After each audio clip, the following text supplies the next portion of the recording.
Welcome to Catholic News World.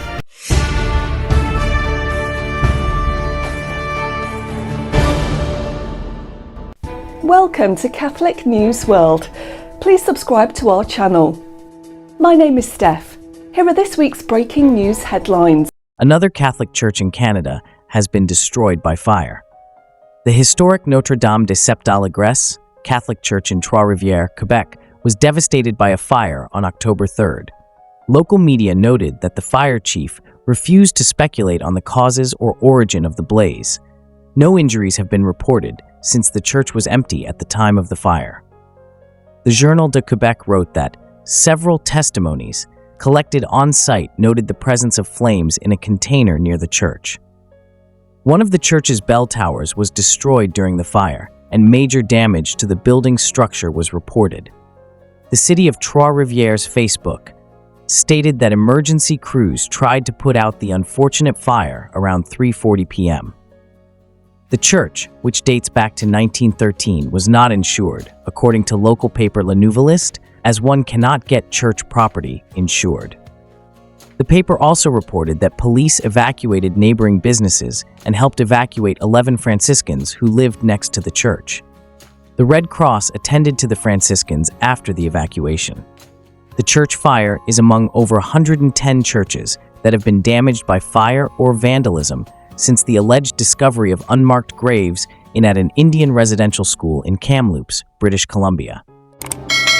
Pope Francis has called on everyone to join in a day of prayer and fasting for peace. The Pope made the announcement at Mass during the opening of the Synod at the Vatican on October 2nd. At the end of his homily, Pope Francis said, "I ask everyone to participate in a day of prayer and fasting for peace in the world. Let us walk together. Let us listen to the Lord and allow Him to guide us by the breath of the Spirit."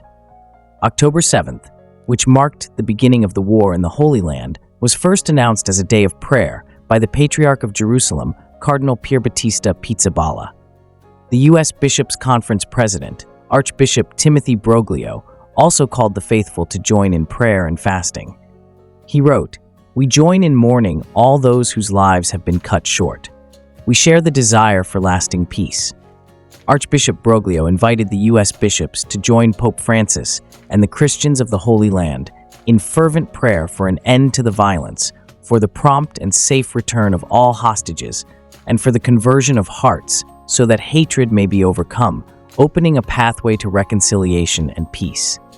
The Catholic bishops of the European Union's representative, Comice President, Bishop Mariano Crociata, also echoed the Pope's invitation.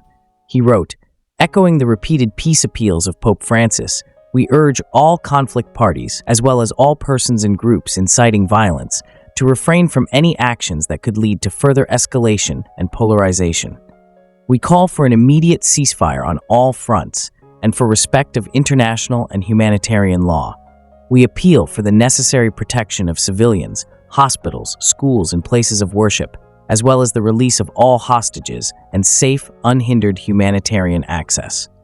The European Union, together with other regional and international actors, is called to pursue with determination the dialogue with all conflict parties in view of a just and lasting peace.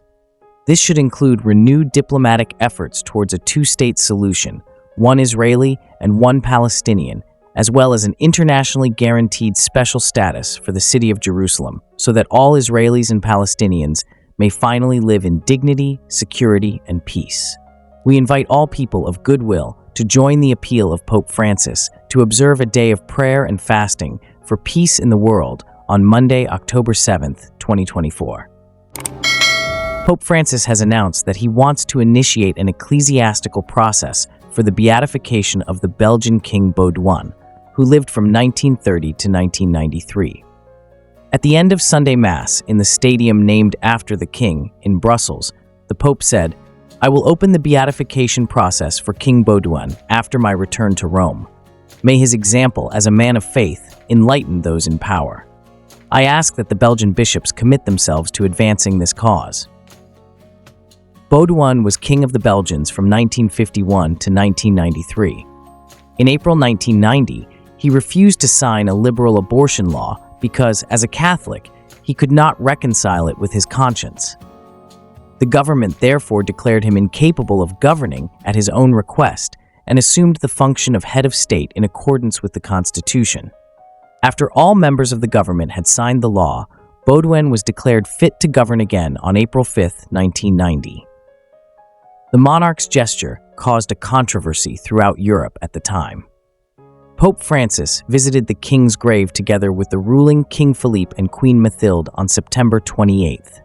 King Philippe is a nephew of Baudouin and was raised as the designated heir to the throne by him and his wife Fabiola, who were childless. Pope Francis asked forgiveness for sins of the Catholic Church. At the Vatican Synod's penitential vigil, the Pope wrote 7 major sins of the Church. He also listened to testimonies from victims. Pope Francis said, "I wanted to write the requests for forgiveness that some cardinals read because it was necessary to call by name our major sins, which we hide and say with too polite of words." During the ceremony, 7 cardinals expressed shame and asked forgiveness on behalf of all in the Church for sins. The cardinals included prefects of dicasteries, like the doctrinal office head, Victor Manuel Fernandez, Cardinal O'Malley, head of the Vatican Commission Against the Abuse of Minors. How could we be credible in mission, the Pope asked, if we do not acknowledge our mistakes and stoop to heal the wounds we have caused by our sins? One of the key testimonies was from Lawrence, who was abused in a village in southern Africa. The other 2 testimonies came from 2 women, a nun who spoke about the war in Syria and the regional director of an Italian migrants foundation. Pope Francis concluded the request for forgiveness in a prayer to God the Father, saying, "We ask your forgiveness for all our sins. Help us to restore your face that we have disfigured by our unfaithfulness. We ask forgiveness, feeling shame from those who have been wounded by our sins." Il Signore sia con voi. La pace di Dio, che sorpassa ogni sentimento, custodisca il vostro cuore e il vostro spirito nella conoscenza e nell'amore di Dio e del suo Figlio, il Signore Gesù. E la benedizione di Dio Onnipotente, Padre, Figlio e lo Spirito Santo, discenda su di voi e con voi rimanga sempre. Amen. Please subscribe to Catholic News World's channel. God bless.